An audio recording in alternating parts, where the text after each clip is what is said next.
let's talk some of the guys in the locker room. I'll mention a guy if you want to tell me a story, say one word, whatever you feel Yeah. comfortable with. Yeah. We talked about it. Let's talk about Taz. Very. I may repeat myself with a lot of these guys because I really did get along with most of them, and I got along with Taz. But he was to himself. He was kind of to himself, hung in a corner, probably to his detriment because I think a lot of people didn't like that, and it kind of turned maybe some people off. But great talent. Actually developed himself more from the early Tasmaniac years into what he did with the shooter style thing. But a good guy. You mentioned that you're tight with Todd. When I had Todd on and I did this, I said Taz. He goes, next. He didn't want to say anything about that. Yeah, they weren't. They didn't get along well. I don't think over the years. It was Sabu? tough to deal with the times. Sure. Yeah. Sabu? Sabu, nuts, absolutely nuts. Talking about doing too much. I mean, that poor guy. I don't think can walk very well because of the stuff that he made his name doing. Quiet. Another one kind of kept to himself. Kind of old school from what Breen brought up from his uncle, and very, very kayfabe. But easy to work with when you work his matches. New Jack? One of the three guys scared to death of once they get in the ring. Him, Abdul the Butcher, and Terry Funk scared the shit out of me and stayed as far away as I could to all three of them whenever I was doing their matches. Actually, New Jack really, I mean, just that was no gimmick. I mean, that's what he was. Almost a bully to a lot of people and a borderline criminal at some of the things he did to some people. But yeah, tough to deal with. Were you the ref during the mass transit incident? I was not. No, actually, I wasn't even there that weekend. I had to not do that. There's a perfect example that Right. something that went way too far.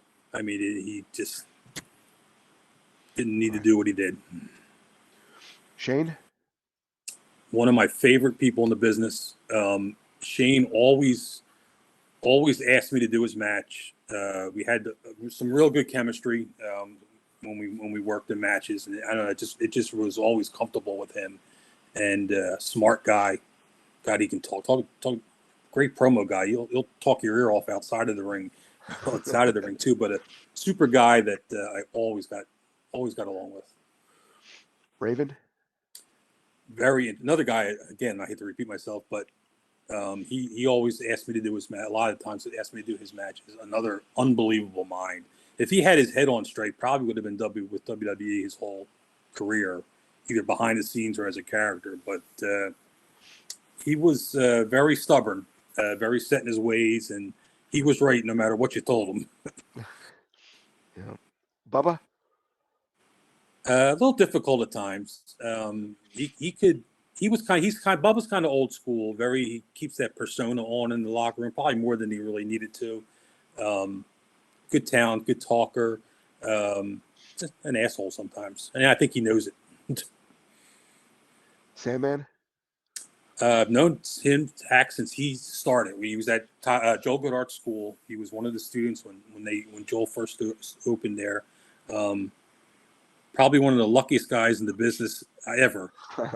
Built a career on an entrance.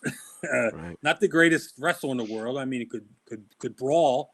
He was in the ring with the right person. Like we spoke earlier about JT Smith or somebody else. He could go, but probably the luckiest guy in the world with that gimmick. RVD? Unbelievable talent. Shoot, tough guy that I would not want to mess with. Actually, he was one of the guys. Little story at the arena one time in the locker room. There was some talk between him and Taz, not at each other, but in different forms of either print or interviews or something. And Van Dam didn't take too kindly of it. And I was literally sitting next to Taz getting dressed, and Van Dam walked up to him and whack right in the face. And I think that really that humbled Taz a little bit. And he did not react. He did not start fighting. He just sat there, took it, understood. And I from that point on, I think he was he changed a little bit, got a little more humble. Wow. I think Rob said, "Pick a hand." Is that Rob's game? Oh, he just walked up to him and punched him. Yeah. I mean, there was no conversation. It was unbelievable. Yeah, I always hear Rob It was say, crazy. "Oh yeah, so and so is gonna tell him to pick a hand." That's I think his thing when he wants to punch somebody. Yep. Any guys you didn't like working with? Um, Back earlier in my career, the Iron Sheik was on a lot of indie shows throughout Jersey and PA, and of course he had his issues with substance, and kind of seemed to be that way all the time, and always kind of gave me a hard time. I thought when I ref for him.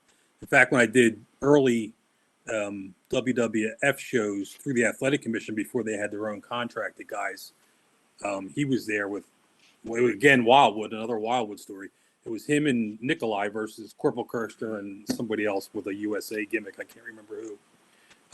But the whole match, Sheik was yelling at me. Go here, do this, get out of my way. And I'm thinking to myself, I'm not doing any of that. It was just weird. Right. So the match ended. They left. I was the last guy to come back through the curtain, and Sheik was waiting for me. And he came lunging at me. And they all stopped him and pulled him back. And they got him out of there. Rene Goulet, who happened to be one of the agents back then, he said, "Don't worry, kid. That's just Cheeky being cheeky." And later on, I learned what that was. So I never really liked working with him. An indie guy, I'm sure you know, Trent Asset. I had a little confrontation with him one time, and I always thought, what another other guy wasted talent because of outside stuff. All the talent in the world, but just a creep and just did some shit that ultimately destroyed his life. Right. Tommy Dreamer? I mean, can I sum up Tommy Dreamer when everybody says they love him? He's a great guy. Yeah, Everyone loves Tommy Dreamer. No one's another ever guy said that a probably bad could word. work anywhere in the business the rest of his life because everywhere he goes, people love him. Right. And Yeah. everywhere he goes, and he did it in ECW for years, almost to the detriment of his family and everything else, was put his heart and soul into everything he did, wherever he worked, and was so selfless to people, would do anything to put somebody over and do whatever it had to take. But he went way above and beyond in ECW. Everybody asks who's the heart and soul of ECW. There's different names for different reasons, but he was the heart and soul from when he started to the end, even more to the end, because he pretty much was doing everything, trying to hide Paul from everybody, trying to kill Paul was one of his bigger jobs that he had to deal with. But yeah, super guy.